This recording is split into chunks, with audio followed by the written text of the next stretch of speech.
नमस्कार, जय महाराष्ट्र. मी डॉक्टर अनिल फळे. मुख्यमंत्री देवेंद्र फडणवीस काल यांनी अशोक खरातचे सगळे काळे कारनामे विधानसभेच्या पटलावर ठेवले आणि त्यांनी अनेकदा सभागृहाच्या बाहेर किंवा सभागृहामध्ये महाविकास आघाडीचं जे सरकार होतं उद्धव ठाकरेंचं त्याच्यावर तोंडसुख घेतलेलं आहे. कारण काय की त्यांनी 40 किलोमीटरची ती दारणा धरणातून त्या श्री ईशान्येश्वर मंदिरासाठी किंवा त्या खराच्या आंब्याच्या फार्मसाठी पाणी दिलेलं, ती लाईन टाकलेली आहे. त्याच्यामुळे कोणत्या तोंडाने आम्हाला तुम्ही म्हणताय असा प्रश्न त्यांनी उपस्थित केला.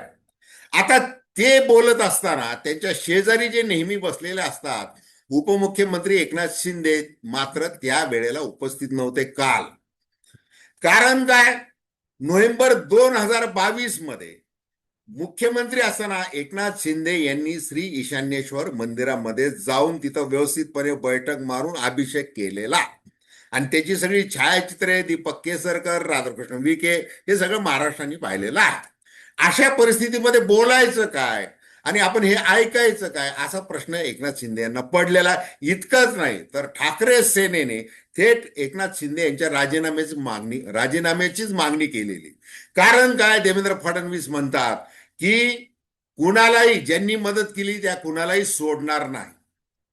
आता बघा, स्वतः देवेंद्र फडणवीस यांनी 1,05,00,000 रुपयांची मदत अशोक खरातच्या त्या शिवनिका ट्रस्टला केल्यामुळे अशोक खरातची खरी त्या ट्रस्टच्या माध्यमातून भरभराट सुरू झालेली आहे आणि तसा एक अध्यादेश निघालेला आहे 31 मार्च 2018 रोजी.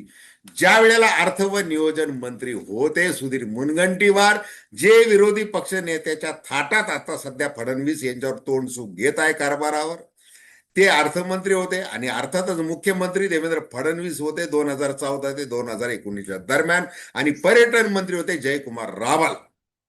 महाराष्ट्रातल्या अनेक मंदिरांना त्यांनी मदत केलेली. ती मदत केली म्हणून कुणाचाच आक्षेप नाहीये, असायचं काही कारण नाही.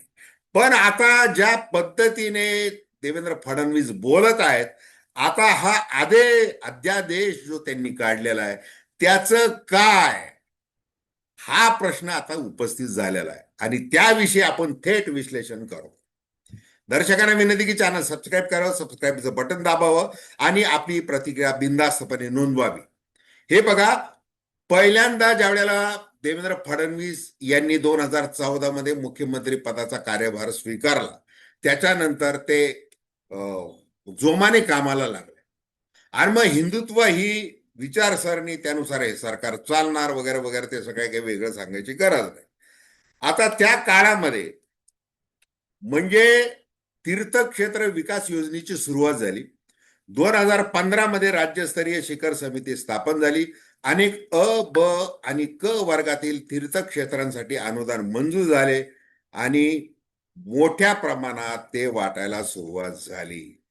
आता त्याच्यामध्ये मान सन्मान झाला तो अशोक खरात याची शिवनिका ट्रस्ट. आता श्री ईशान्येश्वर मंदिर, मिरगाव, तालुका सिन्नर, जिल्हा नाशिक, इथं ते हा निधी देण्यात आला 31 मार्च 2018 मध्ये. आणि तो किती आहे, कसा आहे, एकूण 1,05,00,000 रुपयांचा आहे. त्याच्यामध्ये सभा मंडप बांधकामासाठी 36,20,000 रुपये, मंजूर परिसरात पेवर ब्लॉक बसवण्यासाठी 4,91,000 रुपये, महिला व पुरुष प्रसाधनगृह बांधण्यासाठी 7,52,000 रुपये, चेंजिंग रूम साठी 13,36,000 रुपये, भक्त निवास बांधकामासाठी 12,53,000 रुपये, विद्युतीकरणासाठी 8,75,000 रुपये, आकस्मिकता याच्यासाठी 3,18,000 रुपये, म्हणजे ऐन वेळेला काही खर्च लागला तर. त्याच्यानंतर लँडस्केपिंग 4,38,000, म्हणजे छान दिसलं पाहिजे ते, अशा प्रकारचा हा GR आहे आणि तो निधी देण्यात आलेला आहे. आता या निधीमुळे या ट्रस्टची भरभराट कशी झाली ते सांग. आकडे समोर. काल देवेंद्र फडणवीस यांनी कोणत्या सीएला विचारलेलं आहे कशी प्रकारची मालमत्ता अशोक खरातने जमवलेली वगैरे सगळा इत्यंभूत असा आकडेवारीनिशी सगळा तो अहवाल सादर केलेला आहे. आता हा 1 कोटी रुपयांचा निधी लक्षात घेतला तर या ट्रस्टची, शिवनिका ट्रस्टची कशी भरभराट झालेली आहे हे आपल्याला दिसून येईल. आता त्यासाठीचे काही आकडे वाचावे लागतील.